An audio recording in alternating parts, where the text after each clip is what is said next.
Abraham Lincoln did not shoot John Wilkes Booth. Titanic did not sink a North Atlantic iceberg. And Fox News is neither fair nor balanced. These are simple historical facts, intelligible to all adults, most children, and some of your more discerning domesticated animals.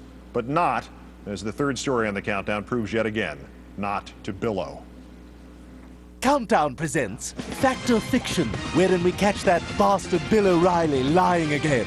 Oh wait, Bill, hold still. Allow me to soil myself on you. Victory is mine! The guilty pleasure offered by the existence of Bill O'Reilly is simple and understandable. 99 times out of 100 when we belly up to the Billo bar of bluster. Nearly every time we partake of the movable falafel feast, he serves us nothing but comedy. Farce, slapstick, unconscious self-mutilation, the sideshow Bob of commentators forever stepping on the same rake, forever muttering the same grunt of inarticulate surrender, forever resuming the circle that will take him back to the same rake, the Sisyphus of morons, if you will. But this is the 100th time out of 100. It is not funny at all. Bill O'Reilly has, for the second time in just under 8 months, slandered at least 84 dead American servicemen. He has turned them, again, from victims of the kind of atrocity our country has always fought against into perpetrators of that kind of atrocity. He has made these Americans into war criminals. They are dead and have been dead for 61 years. They cannot defend themselves against O'Reilly. We will have to do it for them. Last October, Bill O'Reilly railed against a ruling that more photos from the infamous Abu Ghraib prison in Iraq might be released. His guest on his program was Wesley Clark. Clark is a retired four-star general, was for 4 years Supreme Allied Commander of NATO in Europe.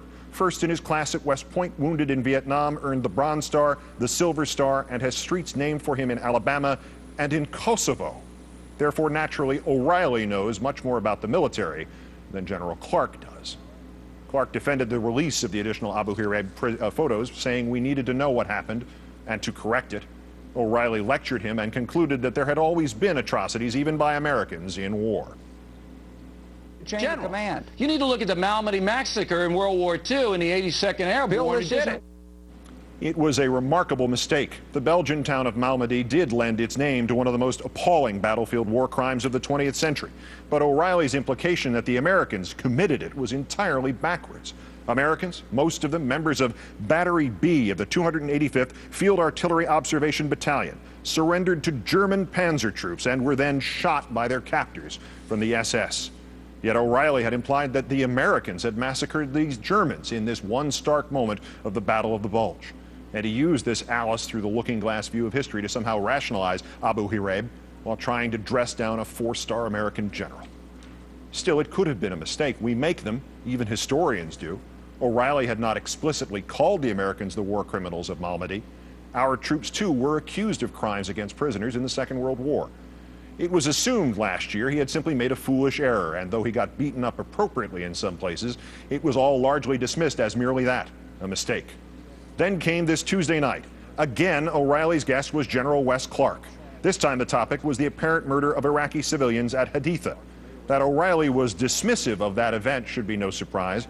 That he should have described as the real crime of Iraq the events of Abu Ghraib should be no surprise to those who know of his willingness to jettison his most important beliefs of yesterday for the expediencies and the ratings of today. But that he should have brought up Malmedy again, that was a surprise. In Malmedy, as you know, U.S. forces captured SS forces who had their hands in the air and they were unarmed and they shot them down. You know that. That's on the record, been documented. Thus was the full depth of Bill O'Reilly's insult to the American dead of World War II made clear. The mistake of last October was not some innocent slip nor misremembered history. This was the way O'Reilly understood it, and thus this way it had to be. No errors corrected, no apologies offered, no stopping the relentless tide of bull, even briefly enough to check one fact.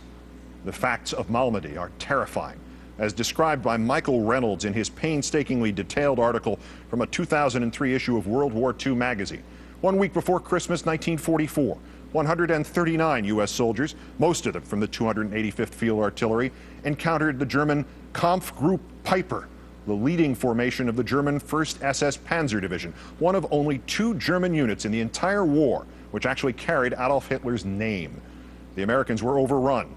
11 of the 139 soldiers were killed in the very short Battle of Malmedy. 2 more were killed as they tried to flee. 7 escaped. 6 became prisoners of war. The other 113 Americans, nearly all of whom had surrendered outright, were ordered to assemble in an open field next to a restaurant, the Café Bodarway. What happened next has been attributed to many things: a cold-blooded decision by that Panzer Unit commander, Colonel Joachim Peiper, that he could not handle the prisoners, or an unjustifiable overreaction to some kind of escape attempt, or simply horrible mass murder. Within 15 minutes, the SS colonel or someone directly under him had ordered his men to shoot the unarmed American POWs.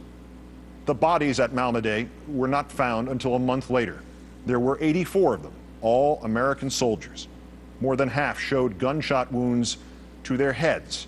6 had received fatal blows to the head. 9 were found with their arms still raised above their heads. The fact that O'Reilly got these horrible facts completely backwards, twice, offended even his usually compliant viewers from his program Wednesday night. Don Caldwell, Fort Worth, Texas. Bill, you mentioned Malmedy as the site of an American massacre during World War II. It was the other way around. The SS shot down U.S. prisoners. In the heat of the debate with General Clark, my statement wasn't clear enough, Mr. Caldwell. After Malmedy, some German captives were executed by American troops. Wrong answer. When you are that wrong, when you are defending Nazi war criminals and pinning their crimes on Americans and you get caught doing so twice, you're supposed to say, "I'm sorry, I was wrong," and then you're supposed to shut up for a long time. Instead, Fox washed its transcript of O'Reilly's remarks Tuesday. Its website claims O'Reilly said in Normandy, when, as you heard, in fact, he said in Malmedy. The rewriting of past reporting worthy of George Orwell has now carried over into such online transcription services as Burrell's and Factiva. Whatever did or did not happen later in supposed or actual retribution, the victims at Malmedy were Americans, gunned down while surrendering by Nazis in 1944, and again Tuesday night and Wednesday night by a false patriot who would rather be loud than right. In Malmedy, as you know, Bill O'Reilly said on the air Tuesday night in some indecipherable attempt to defend the events of Haditha, U.S. forces captured SS forces who had their hands in the air and were unarmed, and they shot them dead. You know that. That's on the record and documented. The victims at Malmedy in December 1944 were Americans. Americans with their hands in the air. Americans who were unarmed. That's on the record and documented. And their memory deserves better than Bill O'Reilly. We all do.